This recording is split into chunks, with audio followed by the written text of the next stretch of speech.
Okay. Well, hello. I'm here today with Sean. He's on staff at the GLSEN organization, and Sean's going to tell us a little bit about the organization. But first of all, our topic for this discussion is going to be issues related to sex, sexual orientation, and gender. And Sean, maybe just to start off with, we could begin by explaining the distinctions for our students between those terms: gender, biological sex, and sexual orientation? Sure. So gender is something that is socially constructed. It's sort of the identity that you feel you are as you move through the world based on your experiences in the world. So some people may have the gender of male that they feel kind of represents the person they are socially. Some people may have the gender of female that they feel represents who they are socially. Some people may have a gender that is neither male nor female. And as they move through the world, that's the identity that they kind of embody. Biological sex, which is different from gender, is not socially constructed. It is sort of how you were born, the characteristics biologically, physiologically, anatomically that you have when you're born. And then sexual orientation is who you are attracted to. Sexual orientations might be gay or lesbian or bisexual or straight for people that are attracted to those of the opposite sex. All right. And I said when I was introducing our topic that Sean is a member of the GLSEN organization. Sean, why don't you explain what that acronym means and what members of the community does it include? Yeah, sure. So GLSEN stands for the Gay, Lesbian, and Straight Education Network, and we are a national nonprofit organization that has chapters all around the country. We work primarily within the LGBT community, which I know we're going to be talking about. Right. LGBT being an acronym that stands for lesbian, gay, bisexual, and transgender. And a lot of our work is located in K through 12 schools, but especially in high schools. Primarily, we work to eradicate bullying, discrimination, and harassment from high schools.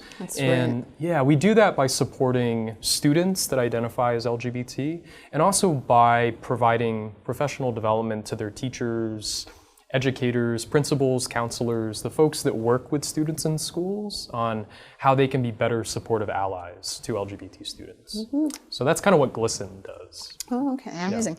Yeah. And on the ASU campus, there's a student organization that uses the acronym LGBTQIA. Maybe you could explain, that's a more encompassing type of umbrella term. Maybe you could explain who else are we talking about besides lesbian, gay, transgender, etc.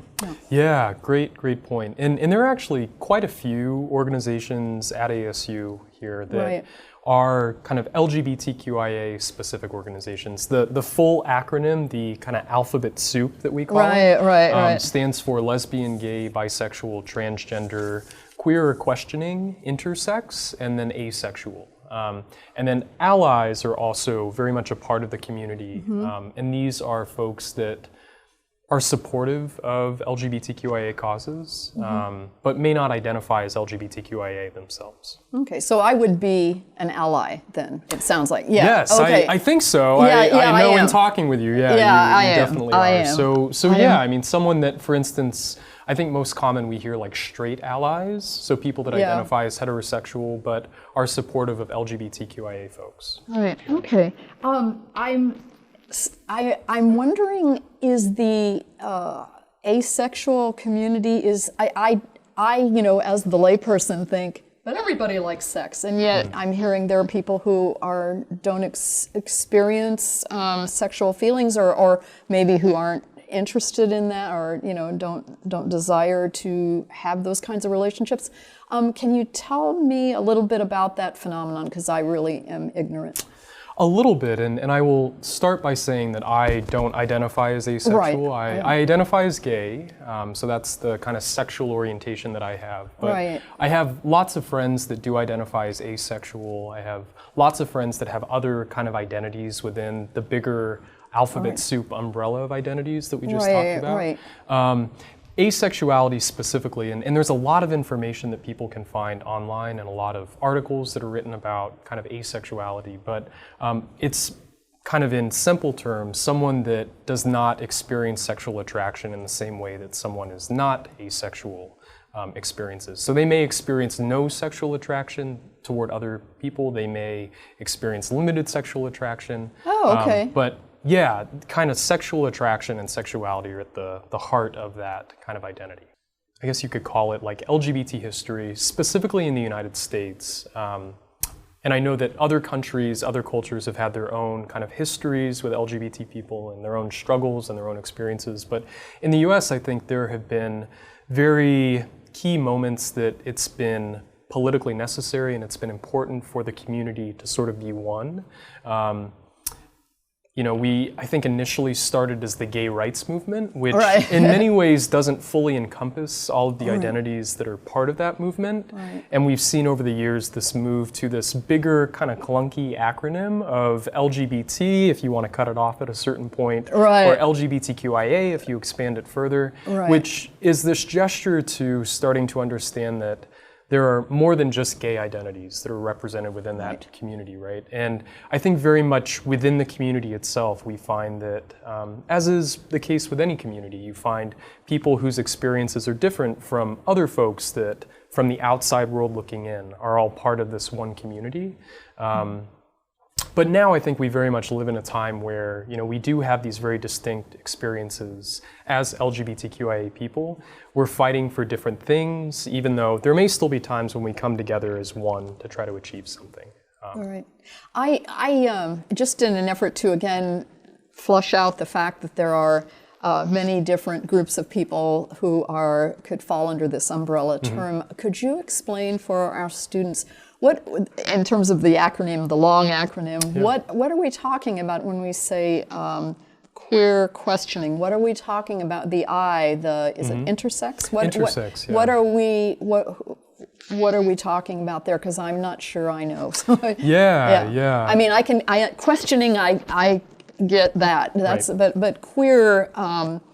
When I grew up in the part of the country I grew up regionally, that was a very offensive adjective or noun to use in reference to an individual, and now they're taking it back. Certain persons, who is taking it back? Great question. And certainly I think of all the different ways that people identify, I think queer is one that has had a lot of history kind of associated with it as well, right? That word itself. Even, you know, I'm 27, no, I just turned 28. I'm 28 years old. Even in the span, thank you. Even in the span of my life, I think I've seen queer go from a term that is primarily pejorative, that's negative, that's used as an insult against people, to one that sort of this community, the LGBTQIA community, has kind of reclaimed as a term of power in some ways, and as a term of pride, and as a term that some people within our community feel better encompasses who they are than the other ways that they could identify. So especially through the work that I've done with GLSEN, which again is primarily in schools, working a lot with high school aged LGBTQIA young people, students, I find that the use of the term queer as like an identity of pride is more so found among younger communities than even among older communities of LGBTQIA people who still may recognize the term as a negative one and less of a positive one. Well, it's probably what they grew up with, and that stuff probably dies hard, those associations, especially if they were called it in a hurtful way. Exactly, And queer itself is a very elusive term. Sometimes it gets used as shorthand for the bigger acronym. The LGBTQIA community might be described as the queer community. As with any terms that are kind of reclaimed or reappropriated, they still can have a negative meaning depending on context, depending on who is using them. So queer may still by some people be used as an insult if the person intending it is intending for it to be an insult, right? So it has this kind of double-edged meaning in some ways. But for people that do feel queer as an identity for them, they're not using it obviously as an insult against themselves. They're using it as a way to proclaim who they are. It's a part of it's an identity marker, I guess. And what about intersexuality? Who are Yeah. we? What defines that group? So intersexuality is sort of the term, or intersex is the term that's used to describe people that formerly were referred to as hermaphrodites. Oh, okay. So people that are born with, I think it's described as ambiguous sort of sex characteristics, biological sex characteristics. So they are people that kind of, when they are born, there is a decision made by their parents, by their doctors, to assign them a certain biological sex and then assign them kind of a gender, a social gender, as we talked about before, based on that biological sex. And as people grow up that identify as intersex, they may find that their social gender, the way that they move through the world, the experiences that they have, don't necessarily match the biological sex that they were sort of handed at birth, right? Or the gender assignment they were the handed gender at assignment, birth. yes, Yeah, exactly. yeah. Oh, So- interesting, yeah. So for that community, it can create this dissonance between, again, we talked about biological sex versus social gender. That's sort of the idea behind intersexuality, though.